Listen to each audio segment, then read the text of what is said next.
Cette conférence porte sur la vie de Rufina Nogueirath, surnommée affectueusement Bonne Maman par ses contemporains, et sur l'empreinte qu'elle a laissée dans le mouvement spirit de la fin du XIXe siècle.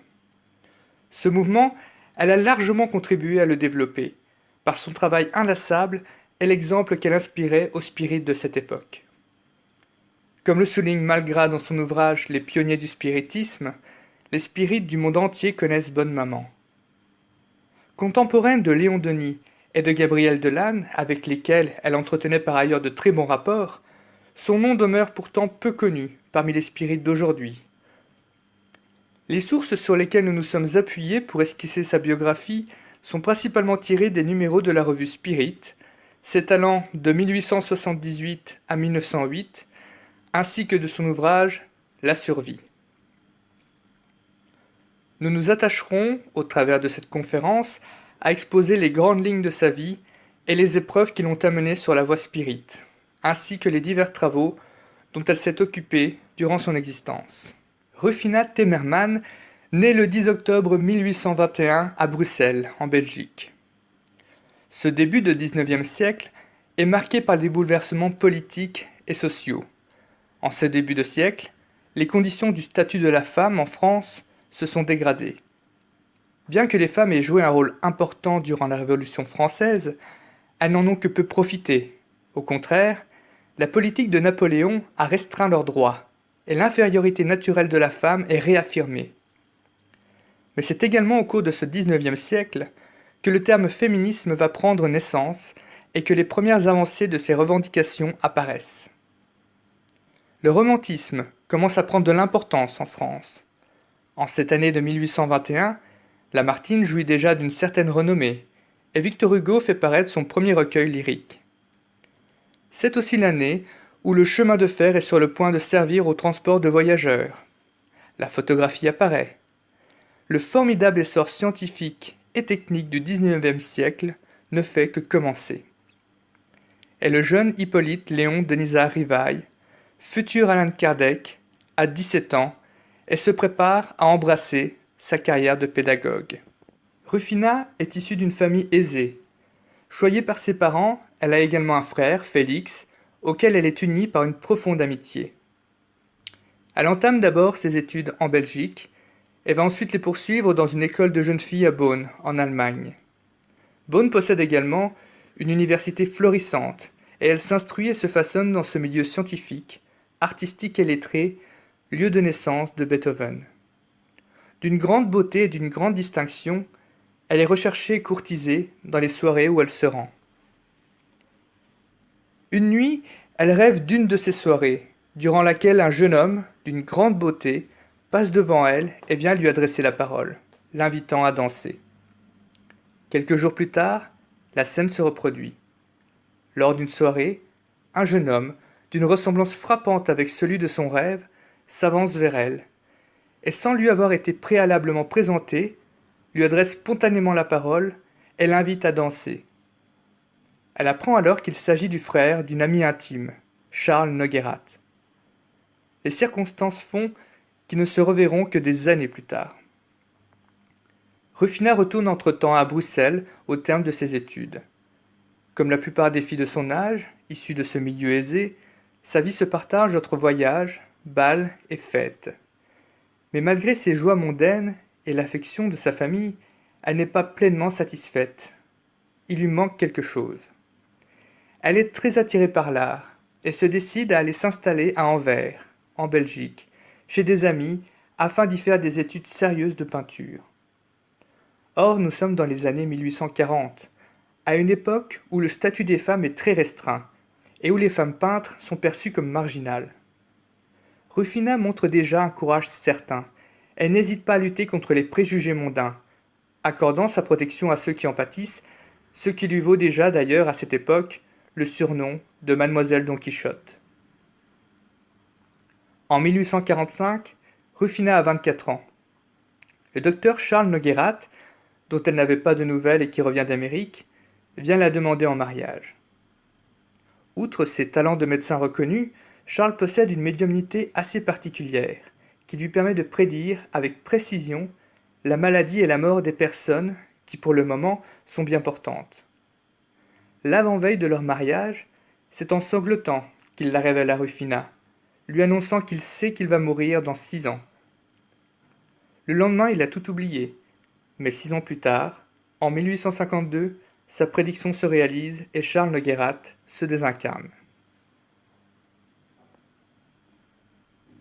À 30 ans, Rufina se retrouve ainsi sans ressources et seule pour élever sa fille. Elle se voit obligée de subvenir par elle-même à leurs besoins, ses parents ayant perdu leur fortune il y a quelques années. C'est sa forte personnalité et son art qu'elle décide de mettre à profit. Elle emménage à Paris et parvient à se faire une position grâce à son talent de portraitiste ainsi que ses critiques d'art. Son esprit et sa grâce lui ouvrent les portes des salons aristocratiques du Second Empire où elle fait la connaissance d'artistes et de princes. Mais une maladie la contraint à déposer ses crayons. Elle ne se décourage pas et elle travaille à une invention fondée sur un procédé chimique, mais le brevet sera perdu pendant le siège de Paris en 1870. Cette époque marque également un tournant décisif dans sa vie. Elle s'engage dans la voie spirite. Toute jeune, Rufina s'était détachée du catholicisme pour développer une libre pensée et une tendance presque néantiste. À l'époque de la mort de son mari, elle s'était essayée au spiritisme, mais ses essais furent décevants. C'est donc avec scepticisme qu'elle y revient des années plus tard, à la fin des années 1860. Mais elle a parmi ses connaissances des spirites, dont une amie intime qui est médium. Ses amis spirites, elle ne peut nier ni leur bonne foi, ni leur intelligence.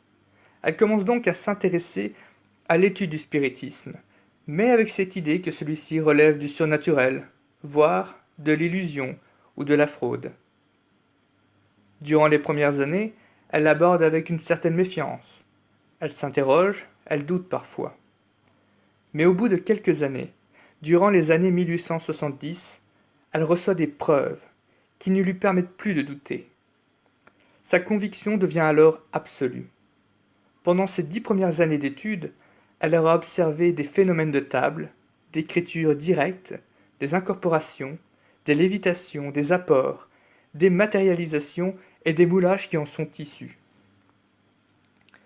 Vers 1880, un esprit vient lui annoncer lors d'une séance, par l'incorporation d'un médium, et dans un langage des plus élevés, qu'elle a été désignée pour élaborer un ouvrage, La Survie. L'objectif de cette œuvre est de publier les messages et les phénomènes des invisibles, destinés à nous instruire de la grande loi d'amour toute-puissante et des relations existant entre les mondes. Ce travail implique également de protéger les médiums sincères, ce qu'elle s'engage à faire. Dès lors, elle va se consacrer à l'étude et à la diffusion du spiritisme. La Survie sortira 17 ans plus tard, en 1897, compilant des communications reçues dans différents centres spirites, la plupart par incorporation, et s'étalant sur une vingtaine d'années. Ces centres appartiennent pour beaucoup à la Société scientifique d'études psychologiques. Cette société est inaugurée le 25 juin 1878 au 5 rue Neuve des Petits Champs, à Paris, à proximité du Palais Royal. Elle est composée de plusieurs groupes qui étudient les phénomènes touchant au spiritisme, chacun ayant ses horaires et ses objets d'étude. Bien que s'intéressant clairement au spiritisme et étant composée très majoritairement de membres spirites, la société se veut scientifique et non spirite dans son fondement. Elle a pour but l'étude de toutes les sciences qui se rapportent à la psychologie, c'est-à-dire à l'étude de l'âme, et souhaite ainsi étudier sans a priori les phénomènes se rapportant au spiritisme ou de manière plus générale au spiritualisme. Pour rappel, le spiritualisme est la croyance selon laquelle il existe dans l'homme autre chose que la matière. Il y a ainsi des séances expérimentales sur le magnétisme qui ont lieu chaque mardi. On étudie des états de sommeil, de transmission de pensée, de catalepsie, d'extase. Le but de ces études est de prouver qu'il existe un agent invisible émanant du corps humain. Les séances du mercredi sont d'ordre spirit. La médium Marie Hugo d'Alési est magnétisée par son époux, Frédéric Hugo d'Alésie, afin d'entrer dans un état de somnambulisme, durant lequel elle voit et décrit les esprits. Puis elle entre ensuite dans un état la disposant aux incorporations, durant lesquelles 5 à 6 esprits se succèdent, démontrant que ces individualités sont bien différentes entre elles et distinctes du médium. D'autres séances ont lieu avec la médium Madame Babelin, qui n'a pas besoin d'être magnétisée quant à elle.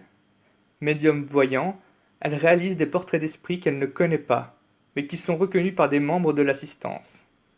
Elle incorpore également des esprits. 2 demi-journées sont réservées à la réception des visiteurs. Il y a un salon de lecture, des causeries, des séances d'études, des séances de lecture et les conférences sont également données. Les thèmes abordés sont variés, le spiritualisme scientifique, l'éducation, l'astronomie, le périsprit. Il existe un comité des hommes, constitué de 15 membres, et un comité des femmes, composé de 9 membres. Ce dernier, qui ne jouissait que d'une voix consultative durant sa première année, obtient la voix délibérative dès l'année suivante, à l'instar des hommes, démontrant l'esprit progressif de la société à cette époque. La société compte dès ses premières années pas moins de 200 membres actifs. Elle ouvre ses séances au public à partir de sa 3e année, au mois d'octobre 1880. Rufina participe aux séances spirites depuis l'année de sa création. À partir de la 4e année, elle est officiellement inscrite parmi les membres du comité.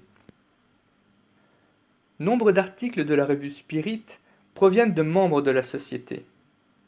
À partir de 1882, la revue Spirit inclut systématiquement dans chaque numéro un bulletin relatant les travaux du mois de la société.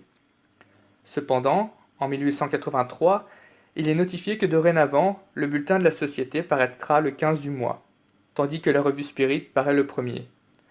Les deux ne sont donc plus fournis ensemble, mais continuent indépendamment. À l'instar des salons littéraires ou artistiques en vogue dans la société française du XIXe siècle, Rufina Noguerat possède son propre salon, ouvert aux arts et aux lettres, mais aussi et surtout à la philosophie spirit. Dans ces salons, tenus la plupart du temps par des femmes, se réunit l'élite de la société. On s'y entretient de sujets élevés. Ils exercent donc une grande influence sur les mœurs et les courants de pensée de la société parisienne. Celui de Rufina a cette particularité d'y accueillir également des séances spirites.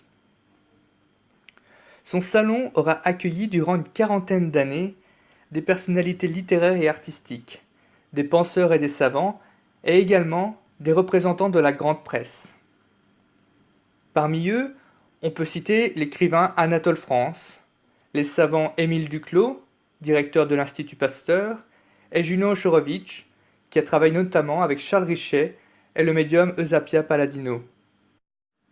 Il y a également des collaborateurs spirites de la Société scientifique d'études psychologiques qui sont aussi des personnalités connues de l'époque. Le poète Camille Chéniaud, le peintre et médium Frédéric Hugo d'Alésie, le docteur Chazarin, ou bien encore Pierre Gaëtan Lesmarie, un grand nom du spiritisme qui a succédé à la direction de la revue Spirit après Allan Kardec en 1869 et qui était considéré dès cette époque comme son successeur à la tête du mouvement spirit. On citera enfin parmi les nombreux spirites qui lui rendent souvent visite Camille Flammarion, le colonel de Rochas, Léon Denis ou encore Gabriel Delanne. Rufina s'est ainsi constitué un entourage d'hommes, mais aussi de femmes appartenant à toutes les classes, opinions et écoles. Et son salon contribue fortement à diffuser un courant d'idées favorables au spiritisme sur l'ensemble de la société parisienne. Mais ce salon a aussi une autre fonction. Quand son ouvrage La survie paraît, celle que ses amis ont déjà pris l'habitude de surnommer affectueusement Bonne Maman, ouvre grand ses portes aux gens du peuple, afin d'y recevoir ceux qui viennent aussi la visiter pour lui demander des conseils, écouter sa parole, s'imprégner de sa foi. Les veuves et les femmes du peuple, surtout, viennent chercher des consolations qu'elle donne avec une sincère bienveillance. Elle travaille, par le biais de son école de spiritisme amour, comme elle l'appelle, à diffuser et à appliquer la doctrine spirit sous son plus bel aspect, celui de doctrine de consolation et d'espérance. C'est en 1897 que sort son œuvre, éditée par Pierre Gaëtan Lesmarie, La survie, sa réalité, sa manifestation, sa philosophie. Il s'agit d'un recueil de communications spirites sélectionnées sur 20 années de séances suivies au sein de plusieurs groupes se réunissant au même jour et à heure fixe. La majeure partie des communications proviennent de deux principaux cercles, dont le groupe Dori. Les médiums qui transmettent ces échos de l'au-delà sont des médiums à matérialisation, à incorporation, à effet physique ou intuitif, hommes et femmes, amis ou professionnels, illettrés ou instruits, et de différentes nationalités. L'ouvrage est préfacé par Camille Flammarion et la couverture est illustrée par Frédéric Hugo d'Alési. Il se divise en 3 parties, contenant 17 séries, ou chapitres. La première partie regroupe principalement des enseignements d'ordre scientifique, tandis que les 2 suivantes sont davantage d'ordre philosophique. Quand les esprits les plus évolués se manifestaient, le groupe ressentait, d'après Camille Chéniaud, un magnétisme captivant, enveloppant, une impression intense de bien-être moral et même physique, qui nous transportait, dit-il, par anticipation en plein fluide d'harmonie. Lorsque l'ouvrage sort, Bonne Maman multiplie ses correspondances, qui sont internationales et qui atteignent notamment la Russie et l'Amérique. Le livre est tout de suite reconnu en France comme un ouvrage de premier ordre, recommandé dans la revue Spirit, qui retranscrit d'ailleurs plusieurs de ses communications. Il est cité comme référence par d'autres auteurs, tels que Léon Denis qui parle d'un recueil de communications remarquables dans son livre Dans l'invisible. Albin Valabrègue le considère même dans une dédicace comme la Bible du spiritisme. Pour Gabriel Delanne, enfin, si les lecteurs ont éprouvé des émotions profondes et douces, c'est que quelque chose de l'auteur est passé dans ces pages. La survie jouit également d'une publicité dans la presse généraliste. Elle est citée par exemple dans la revue La Correspondance de la Presse, ou encore dans le journal Le Gaulois, qui est l'un des journaux les plus vendus de l'époque. La survie connaît une seconde édition en 1907. Juste avant cette seconde édition, en 1906, Ruffina avait fait paraître aux éditions Lesmarie un petit livret, Le spiritisme est une loi naturelle. Ce livret sera ajouté dans cette seconde édition en guise de conclusion. Elle y résume le discours de la survie et apporte quelques précisions sur son contexte d'élaboration. On y apprend notamment que le médium Grégoire Home, fils du célèbre médium Daniel Douglas Home, a permis un grand nombre d'incorporations d'esprits de l'Inde antique, dont les communications sont retranscrites dans la survie. Cette seconde édition est également traduite en allemand, en espagnol et en anglais. Dans sa conclusion, Ruffina ajoute « On me demandera de quelle autorité je suis armé pour élever ainsi ma voix. De l'autorité que me donne, depuis plus de 40 ans, l'étude méthodique d'une quantité innombrable de phénomènes observés dans des conditions de garantie absolue. Je suis armé, enfin, de l'amour de l'humanité, et cette armure-là jamais ne se rouille, ni ne se tache de sang. » Une 3e édition, post-mortem, paraîtra en 1930.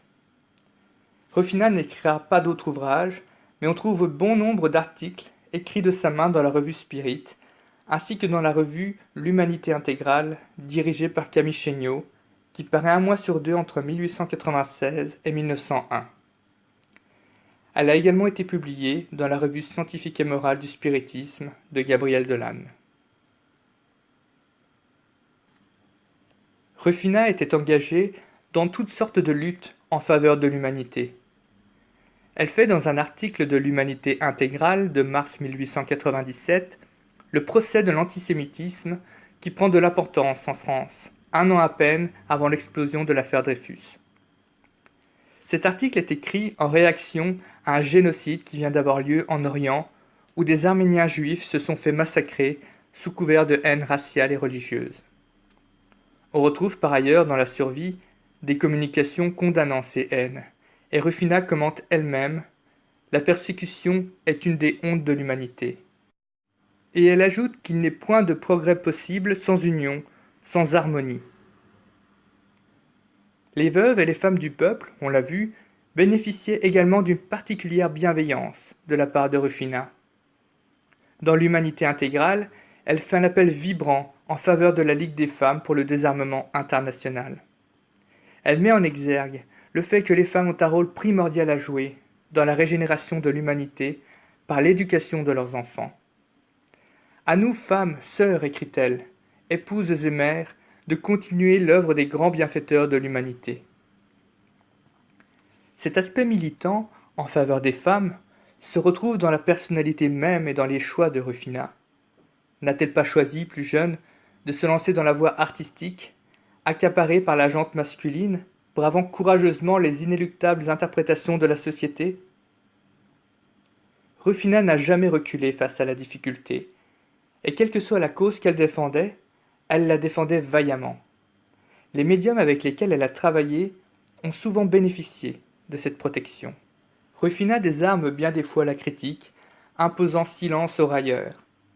Elle parvient par sa plume à faire apprécier et respecter la doctrine spirite, même par ses adversaires. Elle n'hésite pas à monter au créneau lorsqu'il s'agit de défendre les médiums. On peut citer parmi les médiums qui viennent participer aux séances chez Bonne Maman, Florence Cook, médium anglaise réputée, qui permettait la matérialisation de l'esprit de Katie King, Monsieur Husk, médium anglais également, Anna Roth, médium allemande connue pour les apports de fleurs et de fruits, ou encore Monsieur Miller, médium américain qui permettait un nombre impressionnant de matérialisation d'esprits désincarnés. La plupart du temps, ces esprits d'ailleurs étaient des proches des assistants qui pouvaient ainsi confirmer leur identité. Rufina était également en correspondance amicale avec le médium espagnol Segundo Oliver. Elle prenait grand soin des médiums avec lesquels elle travaillait, et elle les défendait avec la plus grande énergie. Et de leur côté, ceux-ci savaient qu'ils pouvaient trouver en elle la bienveillance et la protection dont ils avaient parfois besoin. Le médium, M. Miller, indique par exemple dans une lettre qu'à cause de contraintes matérielles et de santé, sa première et unique visite en arrivant à Paris fut pour Madame Noguerat, notre bonne maman, bien connue pour l'appui moral qu'elle prête aux médiums honorables. Il semblerait, ajoute-t-il, qu'elle souffre autant qu'eux-mêmes de toutes les misères que les ignorants et les sceptiques leur infligent. Lorsqu'en 1901, le médium aux fleurs, Anna Roth, souffre d'accusations de fraude, c'est à Rufina qu'elle vient demander la possibilité de lui offrir une séance dans son salon, se disposant aux contrôles les plus sévères dans le but de sauver son honneur. Rufina, dont la mission est aussi de réhabiliter les médiums méconnus ou calomniés, s'ils veulent bien se prêter aux conditions nécessaires pour obtenir une légitime revanche, Rufina accepte. La séance a donc lieu le 10 mai 1901 chez Bonne Maman. 12 personnes y assistent. Des mesures de contrôle sont rigoureusement menées. Anna Roth est entièrement dévêtue dans une pièce en la seule présence de Rufina Noguerat, qui précisera par ailleurs que ce sont les esprits eux-mêmes qui s'en chargèrent afin d'éviter tout contact de leur médium avec des fluides humains.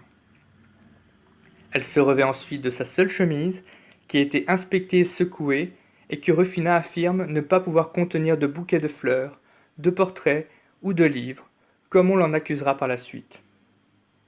Rufina prête également un peignoir à la médium. Ses vêtements sont déposés dans une pièce éloignée, sous la vigilance des assistants. Anna Roth est aussitôt conduite à sa place, et est entourée par le cercle des assistants qui empêche toute communication vers l'extérieur. La pièce est petite et fortement éclairée. Des phénomènes d'apport se succéderont pendant 1 heure et demie. Des bouquets de fleurs seront notamment apportés du plan spirituel à presque tous les assistants. Lorsque quelques mois plus tard, une série d'articles relate cette séance dans le but de décrédibiliser le médium, Rufina prend la plume pour la défendre et rétablir les faits. Avec humilité et concision, elle reprend ces faits qui contredisent les récits calomnieux. Par exemple, des récits de la séance ont été faussement attribués à des assistants qui n'y avaient jamais mis les pieds. Des détails sont inventés. Une orange aurait été apportée, alors que seules des fleurs l'ont été. Le médium aurait travaillé derrière un rideau, la séance aurait eu lieu dans une semi-obscurité. Rufina écrit. Dans le cas de Madame Roth, il y a des innocents que l'on fait souffrir horriblement, des larmes que je dois sécher. Le cri de ma conscience ne me laisse point de repos. Je ne faillirai pas à ma mission. Je la remplirai tant que ma main pourra tenir une plume, ma voix proclamer la vérité. Elle écrira un autre article l'année suivante, lorsqu'Anna Roth est arrêtée pour fraude, affirmant à nouveau le sérieux des contrôles de la séance de mai et lui apportant son indéfectible soutien. Son style littéraire est beau et lyrique, incisif et factuel lorsqu'il s'agit de défendre les médiums ou la doctrine spirite. Mais Rufina savait aussi faire preuve d'humour.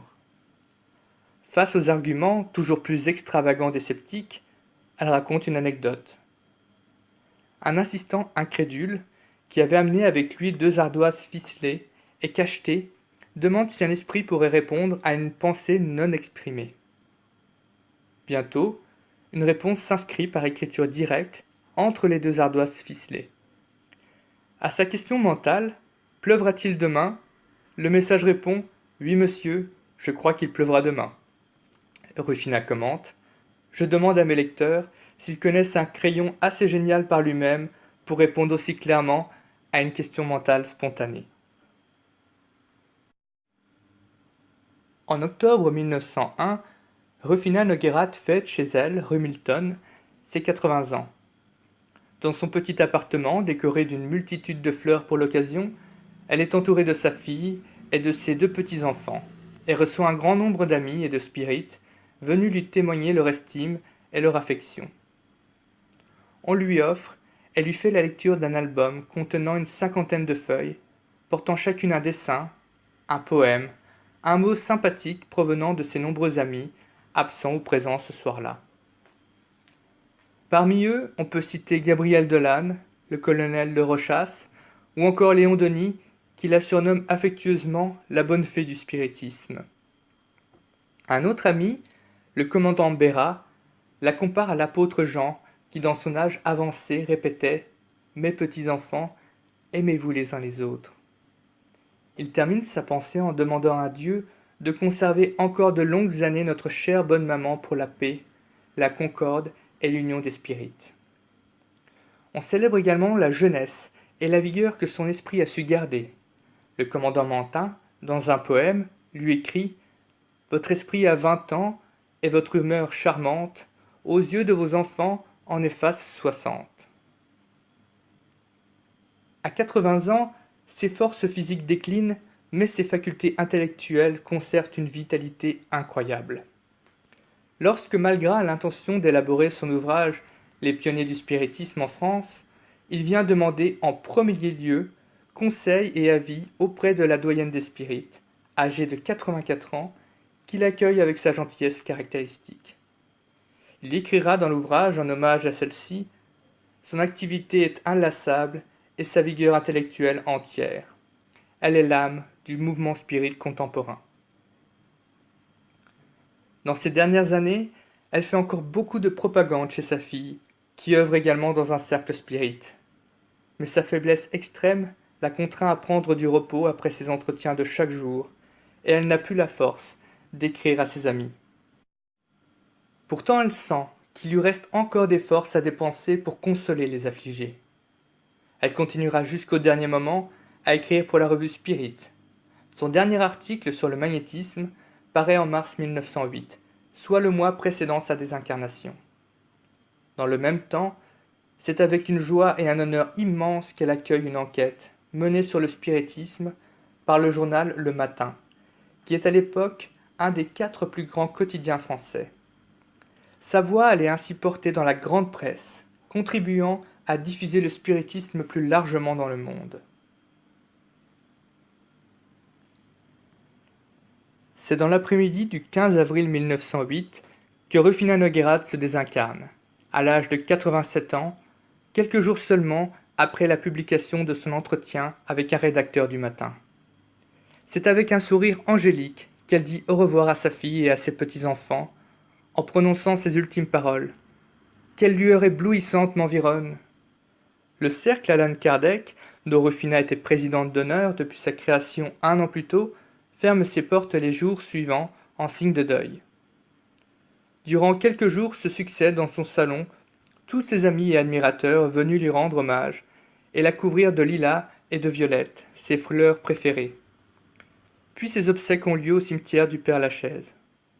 Léon Denis prononce le premier adieu, rendant personnellement hommage à sa vie et à son œuvre, et parlant ensuite des témoignages d'estime et de vénération parvenant du monde entier. Il est suivi de Camille Chéniaud et de bien d'autres qui viennent adresser des discours ou des poèmes.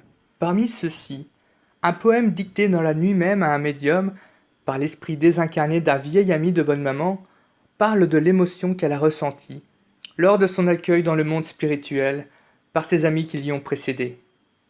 Il évoque notamment ses retrouvailles avec Charles Noguerat, son mari. Cela montre la rapidité avec laquelle son esprit s'est dégagé de son corps et a commencé à se reconnaître dans le monde spirituel, dans les 2 jours qui ont suivi sa désincarnation. L'histoire de la vie de Rufina Noguerat pourrait s'arrêter là, mais nous autres spirites savons que la vie ne se limite pas à l'expérience terrestre. Rufina, durant son incarnation, a employé son temps et son énergie à prouver la réalité de la survie, et elle continue à le prouver à partir du monde spirituel. 2 mois à peine après sa désincarnation, lors d'une séance de matérialisation donnée le 25 juin 1908 dans son salon, appartenant à présent à sa fille, Rufina vient se matérialiser par l'intermédiaire du médium M. Miller. Ce dernier reste dans une tente, tandis que les matérialisations de désincarnés s'enchaînent, de taille et de sexe différents. Parmi la commission chargée de surveiller et contrôler la séance se trouvent entre autres Léon Denis et Gabriel Delanne. Chaque esprit s'annonce en se matérialisant, les voix et les visages sont reconnus par la plupart des assistants. C'est alors qu'une nouvelle apparition annonce « Bonne maman ». Elle échange brièvement avec sa fille, affirmant avant de disparaître « Que je suis heureuse, quelle douceur, quelle joie, quel bonheur !» Quelques instants après, tandis que l'assistance s'entretient sur un autre sujet, on entend frapper dans le cabinet. Cette manière toute particulière de frapper est aussitôt reconnue par ses proches comme celle que bonne maman employait pour s'annoncer à ses amis. Pour conclure, Rufina Noguerat a laissé une empreinte importante dans le mouvement spirit en son époque. Elle a mis en pratique tout au long de sa vie les enseignements des bons esprits qu'elle a ardemment contribué à diffuser par son travail et son école de spiritisme amour.